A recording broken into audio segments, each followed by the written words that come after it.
Following a three-game weekend sweep of the division champs, the Marlins welcome another rival to town. First of three, Marlins and Mets.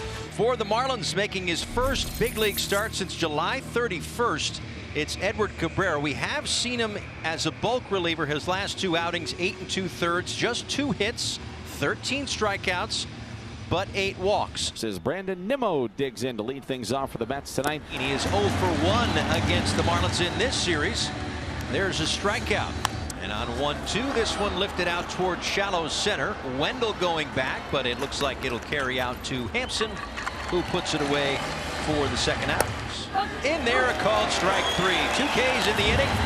And the key, a lot of strikes for Edward Cabrera. That's for José Butto tonight. The walks are up there, but he's, like we mentioned in the open, his last 2 starts have been on the upside, feeling more comfortable. Luis Arraez to lead things off on the brink of perhaps a little history with 199 hits. So trying to join a very short list of Marlins with 200 hits in a season. And into center, down for a base hit, number 200 for Luis Arraez. He wants the baseball, and congratulations to Luis Arraez, who just became the 4th different Marlin in franchise history to collect 200 hits in a season. He wanted to get it out of the way quickly. 200 hits is a big number. José Butto strikes out Josh Bell and Jazz Chisholm Jr. to end the bottom of the first. Side retired, no score after 1. And a called strike 3. Cabrera's got 3 strikeouts. That's 4 strikeouts for Eddie Cabrera.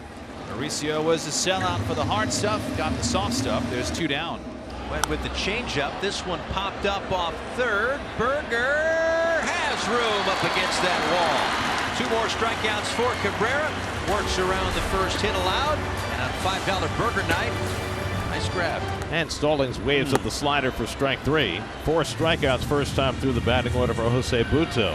Swinging a ground ball hit to short. Lindor fields it on a knee, stands up, plants his feet, throws to first, and it's a 1-2-3 inning for José Butto, including a strikeout. And that's through a base hit for DJ Stewart. Second hit tonight for the Mets. And here comes Pete Alonso. Got him. Picked him off at first base. Stewart started to wander. He bluffed a couple of pitches prior to that. He was wandering and trying to time Edward. He was going that time, and they got him by a lot. And this one out toward left. Hampson is there, puts it away. With the help of a pickoff, he faces 3 in the inning. And a long single for Ronnie Mauricio. So he continues to hit at or above 300 in his time with the Mets. A head first dive for Mauricio. He is now a perfect 6 for 6. Well, Stallings, a terrific thrower of the baseball, got it right on the money, but Mauricio just beat him. And he walks Narvaez, so there's the first walk of the night for Cabrera. And the Mets have 2 men on for Mark Vientos. Well, Vientos out of American heritage. Sure, some family and friends in town to watch. That's line to center field, and it's down for a base hit. Mauricio had to hold up, and he's going to try and score anyway. Chisholm's throw hits the cutoff man, and Mauricio scores the first run of the game. Mark Vientos with an RBI single, and it's 1-0 New York. Vientos starting to hit. Drove in a run yesterday. There have been some Ellie De La Cruz comparisons with Ronnie Mauricio. He gets those long legs moving, and he is off to the races. That is the first walk issued by José Butto. Here's Garrett Hampson. And a bouncer to third base that gets past Mauricio, and Sanchez to third. No throw there. Well, he was in motion, and as it played out, stayed out of the double play, but then picks up an extra 90 feet on the bad hop. It looks like it caught that lip right on the seam, right where the turf, the infield turf goes to the dirt. And Mauricio's right there, but a good play to send Sanchez. Here's the hop, and then alertly, Jesus Sanchez sees that the ball got by and knew that there wasn't anybody at third except Butto, the pitcher. And the Marlins are mounting their first real threat of the ball game. Joey Wendell will be the batter. Wendell bounces one to second base. Guillorme, and the Mets turn 2, but the Marlins tie the game. No RBI for Wendell, but we're back to square one. 2 more hits for Luis Arraez tonight. Starting to do that thing again, Nelly, where he's getting 2 or 3 hits every single night. Brings up Soler. And this one hit high and deep down the left field line. Will it stay fair? It does! A two-run homer! Jorge Soler right down the line. And for the moment, gives the Marlins the lead. The Mets certainly want to have the umpires take another look. See, the Mets, Buck Showalter out. He's got a pretty good view from the first base dugout. And now we say foul ball. So there goes that. And now Skip Schumacher out. And rightfully so. And I would guess that what Skip is most fired up about is that's fine if you think this and you think that, but why not just go to replay and get it for sure? So they're going to go to video review, which probably makes the most sense. You have all this at your disposal. It's so high, it's hard to tell when it went over. At that angle, it looks foul. It will be almost impossible for the guys in the replay center to parse this because you just don't have a definitive view side of the scoreboard. Review, the ball in the field is foul. Batter is back. So there you go. Oh, wow. And because you just couldn't tell on replay, they had no choice but to let it stand.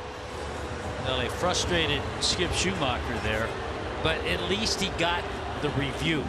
But it's foul, so Soler's going to go back into the batter's box and arise back to first. Swing and a miss, got him with a slider. What a comeback for Butto. That was a dramatic as a strikeout as it gets for José Butto because Jorge Soler went from hitting a two-run homer to hitting simply a foul ball and then striking out on a slider.